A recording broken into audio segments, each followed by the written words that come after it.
Irmãos, quero te convidar a abrir a sua Bíblia lá em Gálatas, no capítulo 5. Abre aí, Gálatas 5, versículo 1. É o primeiro texto que eu gostaria de ler aqui nessa noite. Mas hoje nós vamos olhar um pouco para vários versos de Gálatas 5. Então mantenha aberto aí na sua Bíblia esse texto de Gálatas capítulo 5. Eu vou projetar aqui também na Nova Almeida Atualizada, diz assim o texto: para a liberdade foi que Cristo nos libertou. Por isso, permaneçam firmes e não se submetam de novo a jugo de escravidão. Irmãos, vamos abaixar nossa cabeça, vamos orar antes da gente entrar nesse texto. Senhor nosso Deus, nosso Pai, nós te agradecemos pela tua palavra. E nós nos colocamos nessa noite na disposição do Senhor, do teu Espírito, para que o Senhor possa falar aos nossos corações, ó Pai. Que o Senhor possa trazer luz ao nosso entendimento, para que possamos compreender as verdades que estão no texto sagrado. Que o Senhor faça isso apesar de mim mesmo. Em nome de Jesus que nós oramos. Amém. Amém. Irmãos, esse texto aqui tem um termo que ele fala sobre escravidão. Isso nos remete ao triste passado do nosso país, né? A escravidão, ela é uma marca triste da nossa história, a gente sabe disso. Não só da história do Brasil, mas sim na história do mundo, né? No Brasil foram 353 anos ao todo de escravidão, desde que ela iniciou no descobrimento do Brasil até a abolição dela. A escravidão, ela fez parte, e até hoje faz parte ainda, em alguns contextos do mundo afora. Nos Estados Unidos, por exemplo, ao todo foram cerca de 240 anos de escravidão, né? E existem histórias das mais terríveis quando se trata de escravidão. Existem relatos tristes, né? Existem vidas destruídas, famílias descontinuadas, né? Existem atos desumanos quando a gente fala sobre escravidão. E uma história que eu conheço, talvez você conheça também, é a história de um homem chamado Solomon Northup. Existe até um filme sobre a vida desse cara, né? O filme se chama 12 Anos de Escravidão. É com base num livro escrito por ele mesmo, lá em 1853, no ano em que ele foi liberto da escravidão. Ele escreveu uma autobiografia mencionando tudo o que aconteceu com ele. E esse homem, Solomon Northup, ele nasceu no estado de Nova York, nos Estados Unidos, como um homem livre. Ele nasceu livre. Ele era dono de terras, né? Diz a biografia dele de que ele era um excelente violinista, né? Tocava muito bem. E aí, certo dia, ele foi sequestrado e escravizado aos 33 anos de idade, né? Conta a história de que ele foi embebedado, né, por outras pessoas que diziam ser comerciantes, homens de negócio, né, que queriam fazer negócio com ele, queriam contratar os serviços dele. Mas ele foi sequestrado, escravizado e levado à força para o estado de Louisiana, nos Estados Unidos. E ele fica nessa condição por 12 anos. E ele relata na autobiografia dele as mais terríveis experiências que ele passou nesse período, né? Sendo um homem que era livre, se tornando um escravo. E diz que na biografia dele existem detalhes ainda mais sórdidos. E existe a descrição de como que a escravidão forçada, ele mesmo sendo um homem livre, como isso estragou a vida dele depois disso. Como que a vida dele foi completamente estragada. Inclusive ele morre somente 10 anos depois de ser liberto, né? Ele é escravizado aos 33 anos, fica 12 anos escravo, faz a matemática comigo, 45 anos ele tinha quando ele foi liberto, né?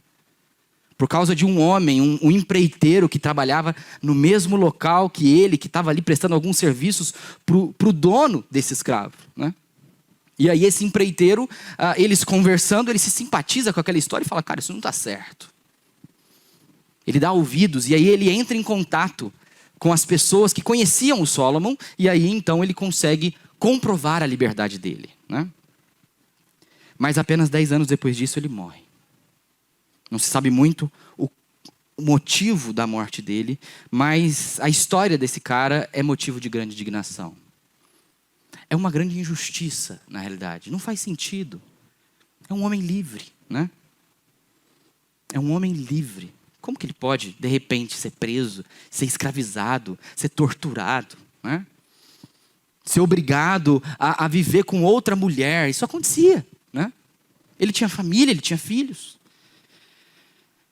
Mas isso aconteceu. E é motivo de grande indignação quando somos presos à força, mesmo sendo livres. E é muito triste o fato de que a mesma coisa acontece na nossa vida cristã. É triste e é motivo de indignação, porque mesmo sendo nós libertos em Cristo, nos aprisionamos em práticas diversas. Mesmo que eu e você tenhamos liberdade através do cristianismo, tenhamos a liberdade, como nós lemos aqui, é para a liberdade que Cristo nos libertou. Nós temos liberdade, Cristo nos liberta, mas nós nos aprisionamos novamente. Nós nos aprisionamos em práticas diversas, em muitas coisas, né? Eu queria que nós, essa noite, pudéssemos olhar para esse fato maravilhoso, que é o cristianismo como sendo algo libertador para mim e para você. O cristianismo nos liberta. Ele nos liberta de muito. E nós não podemos nos esquecer disso. E não podemos cair no erro de nos aprisionar novamente. Nós não podemos. Não podemos viver de novo no jugo. A boa nova é que Cristo nos liberta. E do que o cristianismo nos liberta? De que Cristo nos liberta de fato? Em primeiro lugar, Cristo nos liberta da indiferença ao próximo. Em Cristo, nós somos libertos desse estado de indiferença ao próximo. E perceba, o mundo tem caminhado para isso. O mundo tem caminhado para um estado de indiferença, né? A sociedade caminha para isso, os desenvolvimentos tecnológicos caminham para isso, para um estado de indiferença com relação ao próximo. Mas Cristo nos liberta disso, né? E Paulo, ele apresenta essa realidade. Quando Paulo está falando aqui, em torno do versículo 14 e 15, aqui de Gálatas 5, ele apresenta que, ao invés de nós nos permitirmos ser dominados pela carne, que é o que busca essa indiferença com relação ao próximo, nós devemos, na realidade, ir na direção contrária a isso, né? A direção contrária da indiferença é o serviço mútuo. É servirmos uns aos outros, é amarmos uns aos outros. Por isso que no versículo 14 ele diz assim: porque toda a lei se cumpre em um só preceito, a saber, ame o seu próximo como a você mesmo. Quando Paulo menciona isso daqui, Paulo está fazendo referência a uma interpretação e um resumo que Jesus faz. Jesus faz essa interpretação, essa colocação lá nos evangelhos, em Mateus 22, de 37 a 39. Quando ele é questionado: Senhor, qual que é o maior mandamento? Jesus, ele sempre dava com esse tipo de pergunta, porque eram pessoas que queriam pegar ele no pulo, né? Queriam tentar pegar ele em alguma falha ali, né? Senhor, qual que é o maior mandamento? E aí Jesus fala: amarás a Deus acima de todas as coisas. Com toda a sua alma, com toda a sua força, com todo o seu entendimento. Ama a Deus acima de tudo, né? E aí ele fala assim: e o segundo, semelhante a este, é: ama o teu próximo como a ti mesmo. E aí Jesus diz que toda a lei e os profetas dependem disso, né? Ou seja, não adianta cumprir tudo que está ali nas escrituras se não existe amor a Deus e amor ao próximo, né? Porque é nessas coisas que se cumpre todo o preceito bíblico. Toda a vontade de Deus. No amor a Ele, acima de tudo, e no amor ao próximo, como a si mesmo, né? E nós entendemos isso. Nós entendemos a necessidade de amar, né? Nós entendemos que nós precisamos amar as pessoas. A mensagem do amor é uma mensagem muito bonita, é uma mensagem que até ela transpassa a realidade da igreja, né? Já escreviam outros autores, outros músicos: é preciso amar as pessoas como se não houvesse amanhã. Olha que coisa linda. Tem igreja que canta isso, e tem mesmo. Uma igreja doida por aí.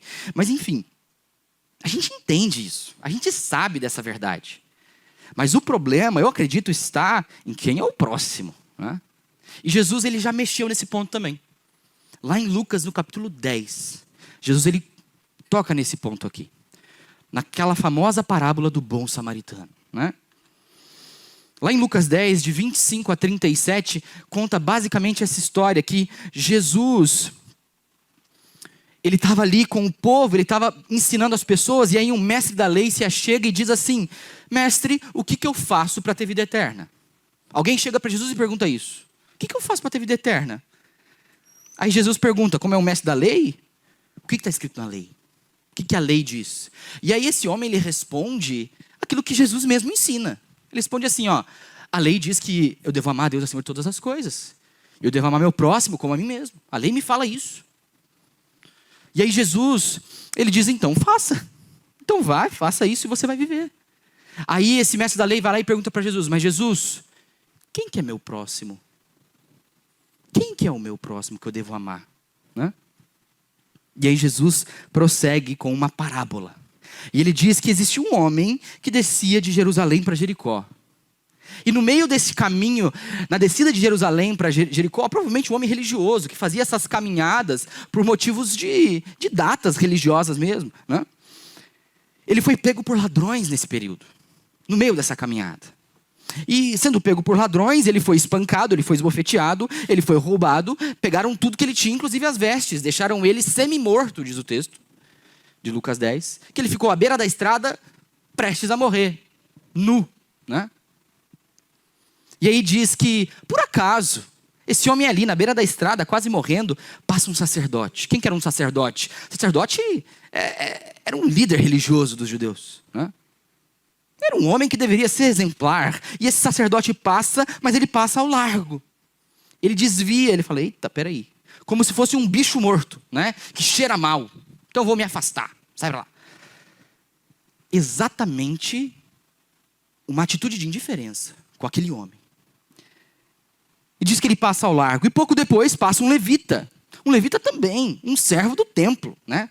Uma pessoa que estava na casa do Senhor, uma pessoa que se dedicava, uma pessoa que era vista como alguém que doava, né? Os levitas, eles abriam mão do próprio trabalho, de ter uma terra para poder servir religiosamente as outras tribos, né? Eles abriam mão disso. É para ser um homem piedoso. Mas ele faz a mesma coisa do sacerdote. O levita também passa ao largo. Eu não quero mexer com essas coisas, né? E aí Jesus diz que passa um samaritano. E vamos lembrar que Jesus está falando com judeus, né? Jesus está respondendo diretamente um mestre da lei, né? Um mestre da lei é um conhecedor da Torá.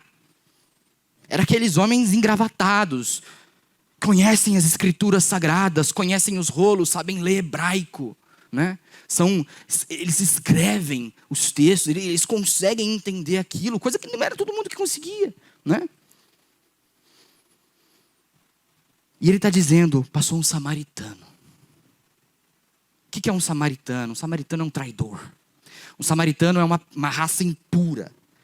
São pessoas que foram exiladas e que jamais voltaram para os caminhos de Deus, né? Esses são os samaritanos. É um povo que Deus até hoje não recolheu para si, né? Não fez voltar do exílio, né? Então eles vêm com os samaritanos assim, nossa. Por isso que em outros momentos, quando Jesus fala com uma samaritana também, os discípulos, Jesus, o que você está fazendo, cara? Uma samaritana. Além de ser uma mulher, é uma samaritana. E aí diz que esse samaritano que seguiu o seu caminho, viu o homem e compadeceu-se dele. E cuidou dele. E tratou das feridas dele ali mesmo. E colocou ele no seu animal.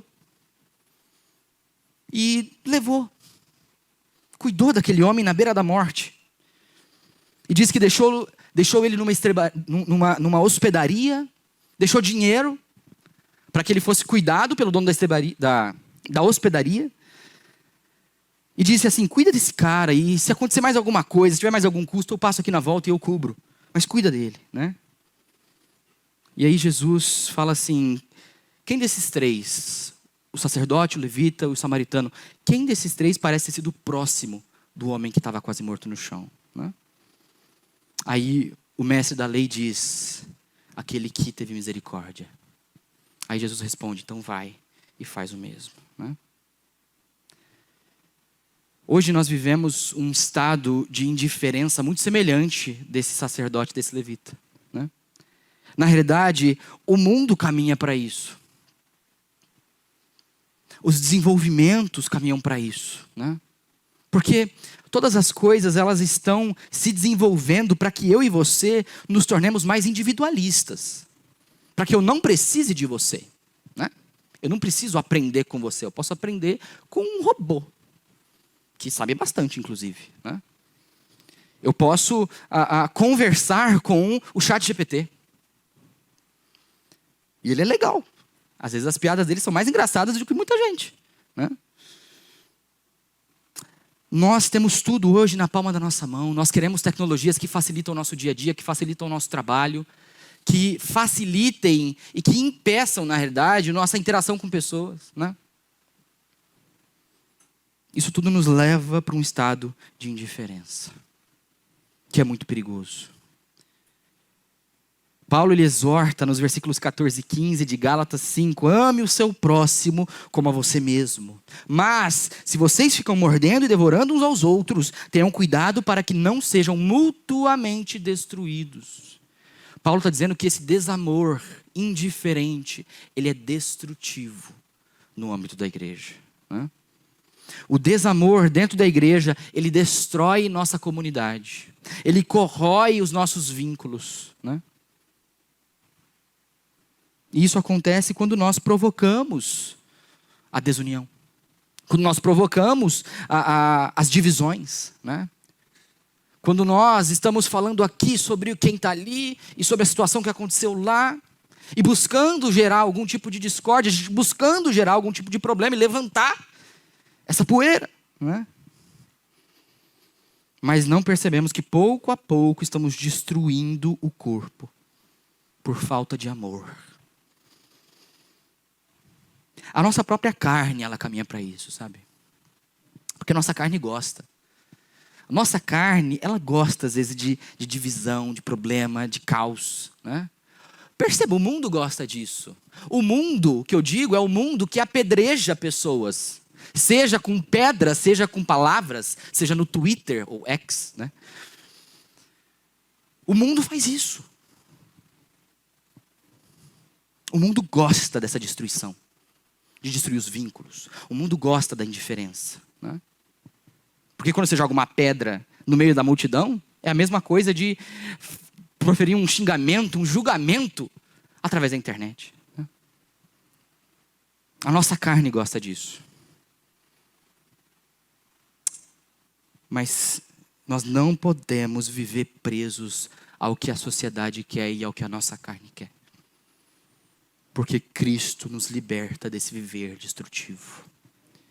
Cristo nos liberta e nos ensina um modo de vida através do amor.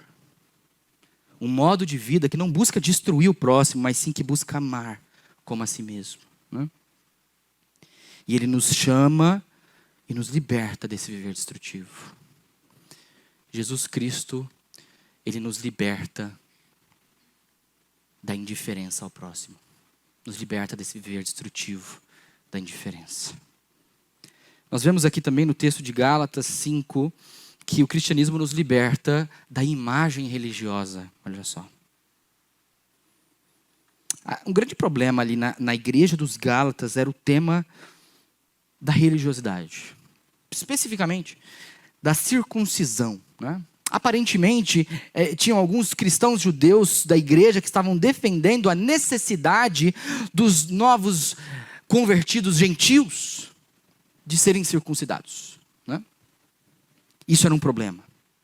Paulo olha para isso, descreve isso como se submeter novamente ao jugo da escravidão, né? É alguém que é livre voltar a ser escravo.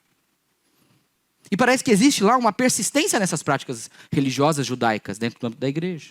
Paulo é contra isso. Ele ensina que esses atos religiosos são como se fosse um jugo que nos aprisiona, né? E como que nós vemos religiosidade nos dias de hoje? Como que nós vemos a religiosidade no âmbito da igreja cristã evangélica, no âmbito da igreja batista, né? Na nossa igreja? Nós vamos ver religiosidade hoje, eu falo rápido demais, às vezes eu falo religiosidade, né? Desculpa. Meu pensamento é meio acelerado aqui. Mas nós vemos a religiosidade hoje quando nós pensamos que podemos fazer algo para conquistar algum favor de Deus. A religiosidade entra quando pensamos que algo que nós fazemos conquista algum favor da parte de Deus, né? É disso que os gálatas estão sendo convencidos por esses judeus cristãos. Que o cumprimento de certas práticas religiosas, como a circuncisão, fariam com que eles merecessem algum favor de Deus. Mas aí Paulo diz lá no versículo 4, vocês que procuram ser justificados pela lei, estão separados de Cristo. Vocês que procuram ser justificados pelo que a lei diz, ou seja, pela circuncisão, pelas outras coisas que estão na lei, pelas práticas nossas, vocês estão separados de Cristo. Assim fica muito nítido para nós onde que está a religiosidade. A religiosidade surge onde falta graça de Deus. Onde nós nos esquecemos da graça de Deus, surge religiosidade, que são atos vazios, né? Dessa forma, existem práticas saudáveis. Existem práticas espirituais necessárias e saudáveis, importantíssimas, imprescindíveis para mim e para a sua vida, que se tornam religiosidade. Por exemplo, oração. Oração sem um entendimento da graça de Deus se torna um ato de religiosidade. Faz com que a gente pense que assim, eu não estou fazendo o suficiente para conquistar algum favor de Deus. Isso não é entender a graça de Deus, não é entender o presente de Deus. O presente de Deus olhar para nós e de Deus nos salvar, mesmo que nós não tenhamos nada para oferecer em troca, né? Aí nós pensamos que às vezes as coisas estão indo melhor ou pior, porque nós estamos fazendo mais ou menos. Quando na realidade, a observação da vida é de que quando as coisas estão ruins, Deus nos prova. Quando as coisas estão boas, Deus nos abençoa. Mas não é porque eu faço isso ou faço aquilo, né? Porque Deus é um Deus de graça. Muitas vezes, a religiosidade ela surge quando nós pensamos que fazemos algo de importante para a nossa salvação. Que fazemos algo que vai nos garantir, né, um lugar melhor na eternidade. Quando na realidade o maior presente que nós temos é a graça de Deus. É Deus olhando para nós e Deus nos resgatando do nosso estado, né? Paulo ele escreve mais no versículo 6, porque em Cristo Jesus nem a circuncisão, nem a incircuncisão tem valor algum. Mas o que tem valor? A fé que atua pelo amor, né? Esses atos, eles não têm importância fora da graça de Deus. Esses atos, eles não têm valor algum. Mas o que tem valor é aquilo que é motivado por fé na graça de Deus.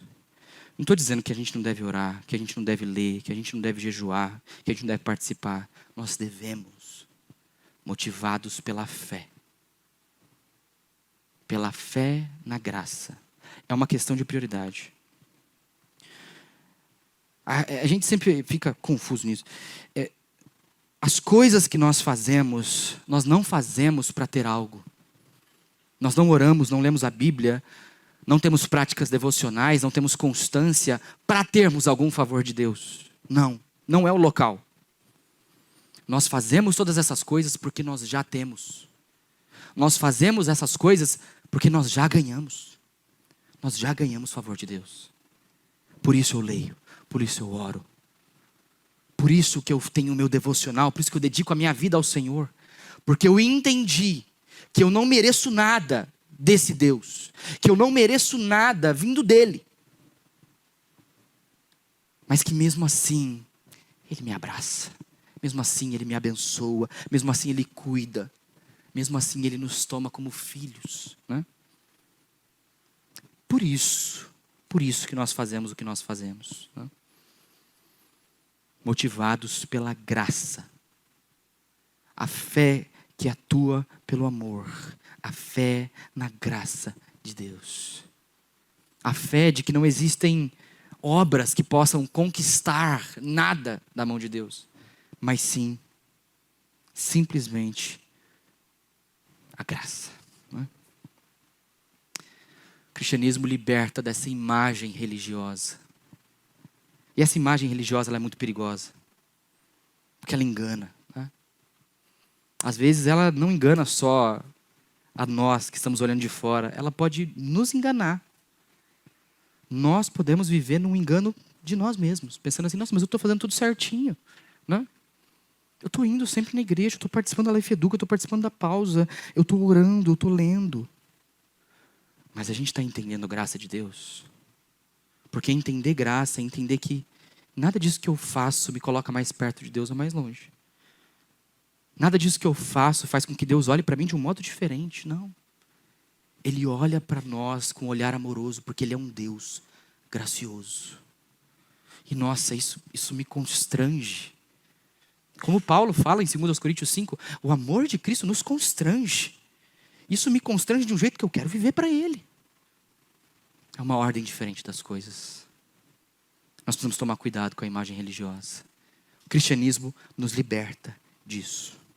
E por fim, o cristianismo nos liberta da impureza da carne. Eita, como nossa carne é impura. Né? Como ela é impura. Paulo ele fala muito sobre as obras da carne aqui em Gálatas 5. Lá, mais à frente, dá uma olhadinha aí no seu texto, lá no versículo 19 até o 21, ele diz que a obra da carne é a imoralidade sexual, a impureza, a libertinagem, a idolatria, as feitiçarias, as inimizades, as rixas, o ciúme, as iras descontroladas, a discórdia, as divisões, facções, invejas, bebedeiras, orgias e coisas semelhantes a estas. Declaro a vocês, como antes já os preveni, que os que praticam tais coisas não herdarão o reino de Deus. Né? E Paulo nos orienta, no versículo 13, que nós, chamados à liberdade, nós não devemos usar da liberdade para dar ocasião à carne. Nós não podemos usar da liberdade que temos em Cristo para dar oportunidade à nossa carne. Porque a gente vai dizer assim, não, mas pela graça, né? Pela graça. Ó Deus, pela graça. Se é pela graça, eu posso ceder, né? Posso viver do jeito que eu quero, porque é pela graça. Né? Tem gente que vive assim. Tem gente que envergonha o nome de Deus dessa forma. Que vive como quer, que faz o que quer.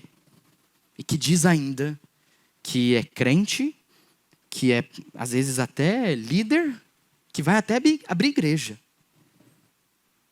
Tenho dó de pessoas assim, quando encontrarem o Senhor face a face. Mas nós não podemos usar a liberdade que nós temos em Cristo para vivermos como queremos. Porque isso nos aprisiona num outro lado, que é a prisão da nossa própria carne. Né? E ele coloca isso, quando ele fala que nós não podemos usar dessa liberdade para dar oportunidade à carne, ele coloca de uma forma muito interessante quando ele escreve, dar oportunidade, dar ocasião. Expressa a ideia de que a nossa carne ela é oportunista. Né? De que a nossa carne ela tem um desejo desenfreado que vai tentar nos dominar mediante qualquer deslize meu e seu. E é exatamente assim que o pecado funciona. E é exatamente assim que o pecado sempre funcionou. Né? Se você se lembra da história, lá no início, Caim e Abel, lá em Gênesis capítulo 4, eles já estavam fora do Éden, e diz que Abel ofereceu um sacrifício ao Senhor, as primícias daquilo que ele tinha caçado. Né? E aí diz que Deus se agradou disso. Deus se agradou da oferta de Abel, mas Deus não se agradou da de Caim. Caim também ofereceu ali algumas coisas do que ele tinha cultivado. E aí diz que Caim ficou furioso com isso. A gente sabe, ele mata o irmão depois.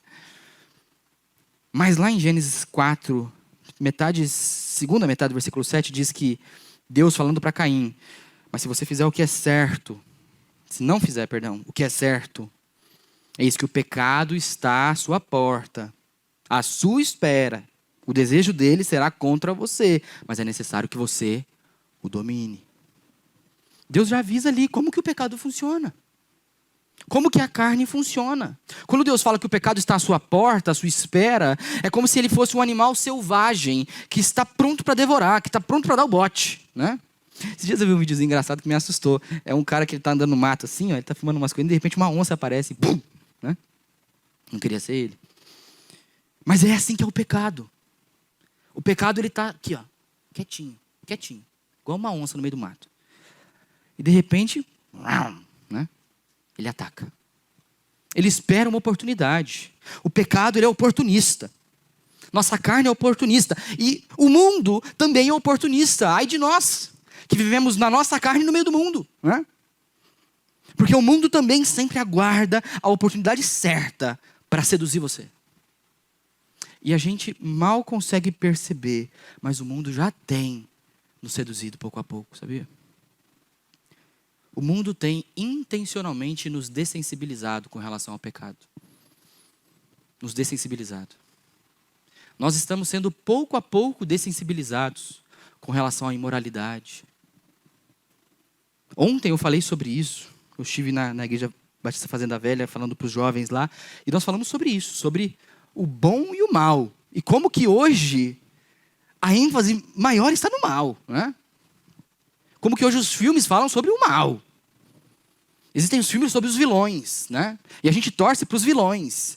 E quando ele consegue matar o bonzinho, a gente vibra, né? Existem séries sobre assalto, sobre roubos, e nós torcemos para o assaltante. Nós fazemos isso. Não que tenha um problema você assistir, você com maturidade, entender o que está acontecendo, mas você precisa saber o que está acontecendo. O que está acontecendo é a dessensibilização intencional. Estão tentando nos dessensibilizar para destruir o absoluto que Deus é, né? E pouco a pouco isso está acontecendo. Especialmente através da imoralidade. Os filmes cada vez mais passam limites, percebe? E cada vez mais a classificação indicativa diminui. Diminui. Filmes com cenas explícitas com 14 anos de classificação indicativa, não? Essa tentativa é de nos dessensibilizar para nos aprisionar no pecado. Para nos aprisionar a nossa carne. Quando a sociedade fica dessensibilizada, os gatilhos se tornam mais presentes. É isso que acontece. Os gatilhos que nos fazem cair, que nos fazem pecar, que nos fazem ceder à imoralidade, eles estão muito mais presentes hoje em dia, né? No seu celular, Instagram, tem gatilho. No filme tem gatilho. Nas propagandas, nos banners, né? Nos outdoors tem gatilhos. Em todo canto tem. E o desejo é nos tornar presos a isso, né? Mas não só olhando para aquilo que chama mais a nossa atenção, né? A imoralidade, as impurezas, a bebedeira, mas olhando também para questões no nosso íntimo, porque é aqui que está a grande praga. A praga que nos aprisiona e que nós estamos presos. Quando ele fala de outras partes dessa obra da carne, ele diz a inimizade, a rixa, o ciúme, a ira, a discórdia, a divisão, a facção, a fofoca, né? Tudo isso age como praga no próprio meio da igreja. E a nossa carne está sempre buscando uma brecha. Sempre buscando uma brecha, né? Tentando tomar a frente. Mas a gente tem que se lembrar do que Paulo fala em Gálatas 5:1. Para a liberdade que Cristo nos libertou. Não se submeta mais ao jugo da escravidão. Não se submeta à prisão da carne. Não se submeta à prisão da religiosidade. Não se submeta à prisão da indiferença, do desamor. Porque Cristo nos libertou de tudo isso e nós não podemos esquecer. Quando nós cedemos e quando nós nos prendemos ao desejo da carne, ele pode muitas vezes ser viciante, né? Muitas vezes pode ser viciante, na maioria das vezes. Às vezes a gente não dá tanta atenção a isso. A gente constrói aquela imagem religiosa que não tem um olhar na graça E acabamos nos prendendo tanto à escravidão, à prática religiosa vazia, como também à carne. Aí a gente está preso dos dois lados. Mas nós precisamos bradar a liberdade que nós temos em Cristo. Nós precisamos clamar pela misericórdia de Deus. Porque o desejo do mundo e o desejo da carne é te prender. Ultimamente, tem chocado todos como que as pessoas estão se prendendo ao pecado. Ao pecado das apostas, por exemplo. Somente no mês de agosto, 20 bilhões de reais foram apostados em plataformas online. Só em agosto de 2024. Existe até um levantamento do Banco Central de que mostra que existe um percentual gigantesco disso que vem de gente que recebe Bolsa Família, né? A conta nem fecha, de tão doido que é. Mas isso é porque o pecado ele nos prende. O pecado nos prende, o pecado é uma prisão, ele é escravidão. A gente pensa que é liberdade, o mundo prega que é liberdade, que a igreja quer te prender, que a igreja quer capar você. Mas é o pecado que te prende, que te vicia. É ele que é o vilão. Tudo quer prender a sua atenção e quer te viciar. O seu Instagram quer viciar você também. E ele é bom nisso. E o TikTok também. E ele é muito bom. Porque tem um robozinho lá que é muito mais esperto do que eu e que você, e que entende o que você gosta. E ele vai te mostrar só o que você gosta. E você vai lá e perde horas e horas e horas. E compra coisas. E você nem percebe como se tornou refém, escravo do celular. Né? Tudo quer prender nossa atenção. Tudo quer tornar a gente escravos. A indústria da imoralidade sexual acumula hoje um valor superior a 100 bilhões de dólares. Sabe o que é isso? É muito dinheiro. O pecado é a doença do mundo. O pecado é a doença da humanidade que quer nos prender e nos dominar. Mas nós precisamos olhar para a graça de Deus, né? Porque mesmo o mundo sendo caído como é, mesmo o mundo sendo falho, mesmo as pessoas vivendo nessa impureza, como elas vivem, Deus olha, Deus ama, Deus busca, né?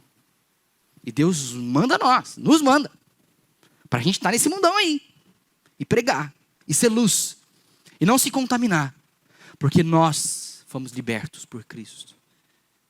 E nós temos que pregar essa liberdade mundo afora. Né? A graça de Cristo deve ser um fator motivador para essa vida de liberdade, irmãos. Por que viver em liberdade? Por que viver longe da prisão da indiferença, da prisão da religiosidade, da imagem religiosa e da impureza da carne? Porque existe um Deus amoroso. Existe um Deus que me ama. Existe um Deus que mesmo que eu caia, que mesmo que eu tropece, que mesmo que eu esteja na maior das impurezas, esse Deus, Ele me busca, esse Deus me abraça, esse Deus manda o seu Filho, e o sangue do Filho, Ele cobre a minha vida. E quando Ele olha para mim, Ele não vê mais o Timóteo, Ele não vê mais você, mas Ele vê Cristo. Esse é o amor de Deus. Essa é a graça de Deus por nós. E esse deve ser o fator motivador para viver uma vida de liberdade em Cristo Jesus. O cristianismo liberta. Liberta da indiferença. Liberta da imagem religiosa. Liberta da impureza da carne. Amém? Vamos descansar na graça de Deus. Não tem nada que a gente possa fazer que faça Deus nos amar mais ou menos. Não tem nada. Então nós descansamos na graça de Deus.